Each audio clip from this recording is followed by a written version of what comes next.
สวัสดีครับเพื่อนๆบ่าวโบบันเทิงครับมาครับเพื่อนๆเพิ่งเลือกงานวันนี้ได้เกียงน้องไม้ครับนี่กำลังห่อนๆอยู่เลยครับนี่มา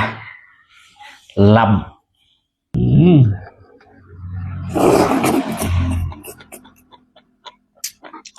ว้าว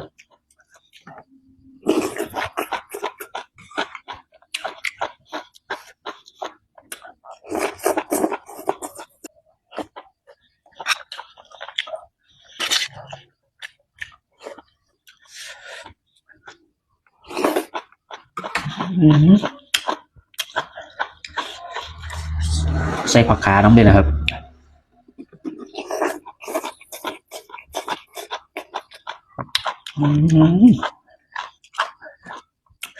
ว้าวครับ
ผักขา